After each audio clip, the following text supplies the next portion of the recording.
اعوذ باللہ من الشیطان الرجیم، بسم اللہ الرحمن الرحیم۔ اسلامک سلیوشن چینل کی جانب سے تمام سامعین کو السلام علیکم۔ مجھے سعودی عرب میں پاکستان کا سفیر سمجھا جائے۔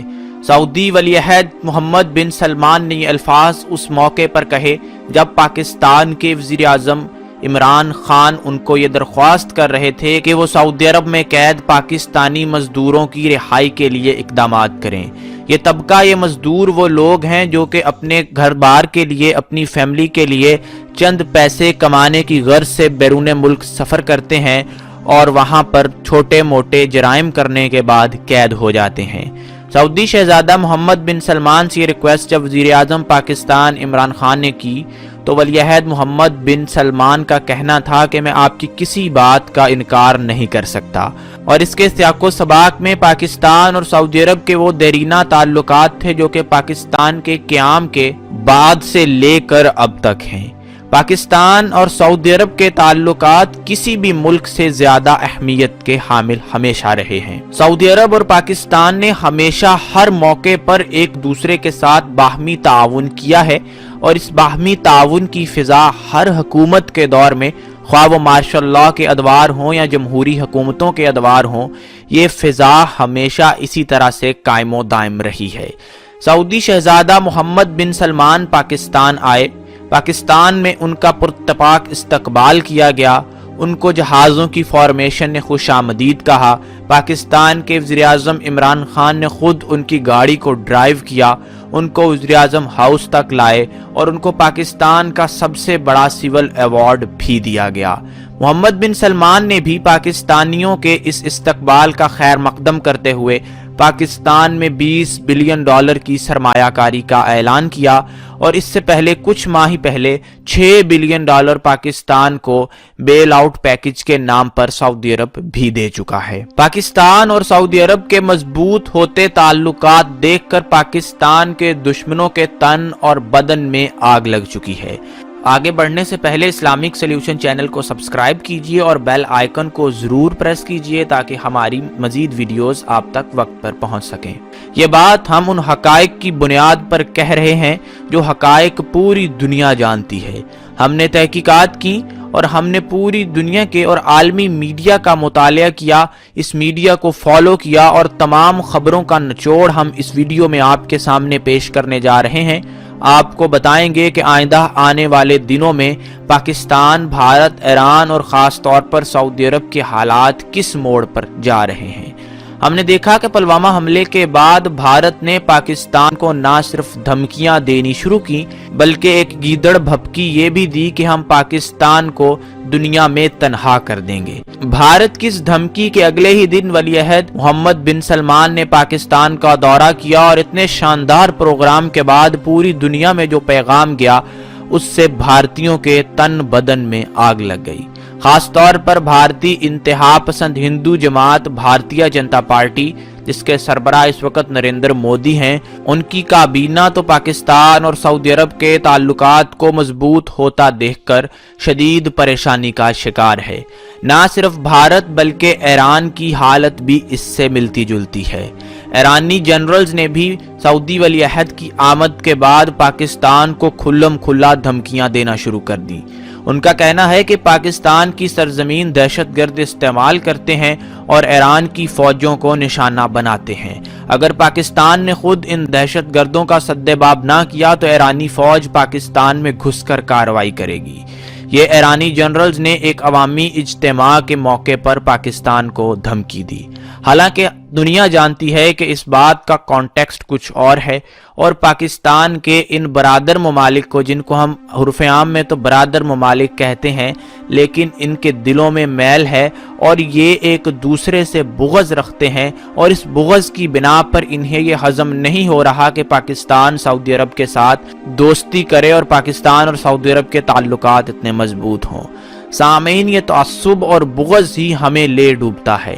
پاکستان جب ایران کے قریب ہونے لگتا ہے تو سعودی عرب ناراض ہو جاتا ہے، اور اسی طرح پاکستان جب سعودی عرب کے قریب ہونے لگتا ہے تو ایران ناراض ہو جاتا ہے۔ پاکستان کی حکومت کو ایک معتدل اور متوازن رستہ اپنانا ہوگا۔ پاکستان چونکہ ایک قومی ریاست ہے تو پاکستان کو سب سے پہلے اپنے مفاد کو دیکھنا ہوگا۔ جو قدم پاکستان کے مفاد میں ہوگا اس پر پاکستان کو چلنا ہوگا، اسی راستے پر ہمیں آگے بڑھنا ہوگا۔ محمد بن سلمان پاکستان کے دورے کے بعد بھارت پہنچ رہے ہیں۔ بھارت کی حکومت نے یہ فیصلہ کر رکھا ہے کہ ان کے سامنے پلوامہ حملے کا احتجاج ریکارڈ کیا جائے گا اور محمد بن سلمان کے ذریعے پاکستان پر پریشر ڈالا جائے گا کہ وہ پلوامہ حملے کے اندر جتنے بھی لوگ ملوث ہیں ان کو سزائیں دے۔ بلکہ بھارت تو یہاں تک کلیم کرتا ہے کہ یہ حملے کرواتا ہی پاکستان ہے اور پاکستان کو شاید بھارتی فوجیوں کا خون بہانے میں مزہ آتا ہے۔ بھارتیہ جنتا پارٹی بھارت بھر میں یہ بیانیاں تشکیل دینے میں کافی حد تک کامیاب ہو رہی ہے اور الیکشن کے لیے اپنی پبلک سپورٹ کو بلڈ اپ کر رہی ہے۔ چند ماہ بعد بھارت میں الیکشن آ رہا ہے اور بھارت میں ہندو مسلم دنگے شروع کروانے میں بی جے پی کا بہت بڑا ہاتھ ہمیشہ سے رہا ہے۔ گجرات کے فسادات ہوں یا جموں کے فسادات ہوں، بی جے پی کی مقامی قیادت پیش رہی ہے۔ جبکہ پاکستان نے بھی محمد بن سلمان پر یہ واضح کیا ہے کہ کشمیر کے اوپر پاکستان کوئی سمجھوتا نہیں کرے گا۔ سعودی عرب کو بھی چاہیے کہ وہ ایک معتدل رستہ اپنائے اور پاکستان اور کشمیر کی بات کرتے ہوئے بھارتی حکومت کو کوئی مؤثر جواب دے، لیکن بظاہر ایسا لگ نہیں رہا۔ چونکہ سعودی عرب بھی ایک قومی ریاست ہے تو سعودی عرب بھی اپنے مفاد سے اوپر کسی چیز کو نہیں رکھتا، اس لیے سعودی عرب بھی ہو سکتا ہے کہ بھارت کی بات مانے اور بھارت میں جا کر کشمیر کے مدعے کو نہ اٹھائے، کیونکہ سعودی عرب اور بھارت کی تجارت بلینز آف ڈالرز میں ہے اور سعودی عرب 43 بلین ڈالر کی سرمایہ کاری بھارت میں بھی کرنے والا ہے۔ اس بات کو، ان تمام حقائق کو، ان کا مشاہدہ کرنے کے بعد ہر پاکستانی کو یہ بات اچھے طریقے سے سمجھ لینی چاہیے۔ وہ لوگ جو بار بار جذباتی نعرے لگاتے ہیں ان کو اچھے طریقے سے یہ ذہن نشین کر لینا چاہیے کہ اس تجارت کے دور میں، اس سرمایہ دارانہ نظام میں کوئی ملک کسی دوسرے ملک کا دوست نہیں ہے، کوئی ملک کسی دوسرے ملک کا دشمن بھی نہیں ہے، بلکہ یہ جنگ صرف اور صرف مفاد کی، قومی مفاد کی جنگ ہے۔ اس لیے اگر ہم کہیں کہ سعودی عرب پاکستان کا بہت بڑا حامی ہے تو یہ بات درست نہیں ہے، اور اگر ہم کہیں کہ ایران پاکستان کا بہت بڑا حامی ہے تو یہ بات بھی درست نہیں ہے۔ دونوں ممالک کو اپنے اپنے مفاد عزیز ہیں۔ اسی طرح سے یہ پاکستان سے دوستی نبھانے کے چکر میں بھارت کے ساتھ تعلقات خراب نہیں کر سکتے۔ آپ کو معلوم ہونا چاہیے کہ سعودی عرب ایک ایسا ملک ہے جس کے بھارت کے ساتھ بہت اچھے تعلقات ہیں، اور اس کے بعد ایران بھی ایک ایسا ملک ہے جس کے بھارت کے ساتھ بہت اچھے تعلقات ہیں، اور بھارت ایران کی چابہار پورٹ کے ذریعے ایک راہداری بھی بنانے جا رہا ہے۔ یہ تمام حقائق دیکھتے ہوئے ہمیں جذباتی نعروں سے نکل آنا چاہیے۔ سعودی عرب ہماری کوئی امداد نہیں کر رہا۔ سعودی عرب اگر پاکستان میں انویسٹمنٹ کر رہا ہے تو وہ اپنے فائدے کے لیے کر رہا ہے۔ ہاں، پاکستان بھی اس سے فائدہ سمیٹے گا کیونکہ پاکستان کی سعودی عرب کو ضرورت ہے۔ پاکستانی فوج 80 کی دہائی سے لے کر آج تک سعودی عرب کا دفاع کرتی چلی آئی ہے اور آئندہ بھی کرنے کا عزم کیا جاتا ہے۔ پاکستانی فوج کی پیشہ ورانہ مہارت اور قابلیت کے ذریعے سعودی فوجیوں کو ٹریننگ بھی دی جاتی ہے، اور اس کے بدلے سعودی عرب پاکستان کو مالی امداد دیتا ہے، یا اگر آپ کہہ سکیں کہ معاوضہ ادا کرتا ہے تو غلط نہیں ہوگا۔ اس لیے ہمیں اس غلامانہ ذہنیت اور اس سطحی ذہنیت سے باہر آ جانا چاہیے۔ ہمیں برابری کی سطح پر رہ کر معاملات کو دیکھنا چاہیے۔ پاکستان ایک ایٹمی ملک ہے۔ آبادی کے تناسب سے پاکستان دنیا کا 6واں بڑا ملک ہے اور مسلمان دنیا کا 2واں بڑا ملک ہے، تو اس لیے ہمیں کسی بھی قسم کی سطحی سوچ میں نہیں پڑنا۔ پاکستان ایک بہت بڑی نہ صرف طاقت ہے، ہمیں معاشی مسائل ضرور ہیں، اور ان مسائل کو ہماری پولیٹیکل قیادت مل بیٹھ کر حل کرے تو یہ زیادہ بہتر ہے۔ ہم دیکھ رہے ہیں کہ ہمارے لوگ ایک حصار میں جکڑے جا رہے ہیں۔ ہمارے لوگ بار بار سعودیوں سے ملتے ہیں تو جھک کر ملتے ہیں۔ ہمارے وزیر مشیر حکمران جب سعودیوں سے ملتے ہیں تو جھک کر ملتے ہیں، حالانکہ ہمیں سعودی عرب سے سینہ تان کر ملنا چاہیے اور ہماری قومی غیرت اور حمیت برقرار رہنی چاہیے۔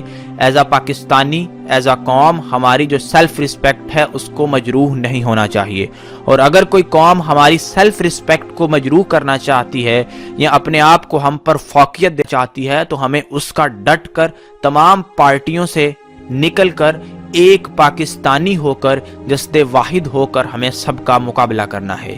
یہی معاملہ سعودی عرب کے لیے ہے، یہی معاملہ ایران کے لیے ہے، اور یہی معاملہ دنیا کے ہر دوسرے ملک کے لیے ہے، خواہ وہ امریکہ ہو یا پھر خواہ وہ چین ہو۔ اور اسی طرح ایک مضبوط پاکستان ہم تعمیر کر سکتے ہیں۔ ایک مضبوط پاکستان اگر ہوگا تو وہ امت مسلمہ کے کام آ سکے گا۔ ہم پاکستانیوں کو بھی چاہیے کہ اپنے اندر سے ایک ایسی قیادت کا انتخاب کریں جو کہ ہمارے جیسی ہو، جو کہ مڈل کلاس طبقے سے تعلق رکھتی ہو، وہ قیادت جس کو عوام کے مسائل کا ادراک ہو، وہ قیادت جو خوف خدا رکھتی ہو، جو نماز اور روزے کی پابند ہو، وہ قیادت جو امت مسلمہ کے اجتماعی تصور کو جانتی ہو، اس کو سمجھتی ہو۔ اسلامک سلیوشن چینل کی اس ویڈیو سے بہم یہی معلومات آپ تک پہنچانا مقصود تھا۔ سعودی ولی عہد کے دورہ پاکستان کے موضوع پر یہ ہماری آخری ویڈیو تھی۔ نئے موضوعات اور زندگی کے دوسرے شعبہ ہائے زندگی سے تعلق رکھنے والے موضوعات کے ساتھ آپ کے سامنے پھر حاضر ہوں گے۔ تب تک کے لیے اجازت دیجیے۔ اللہ حافظ۔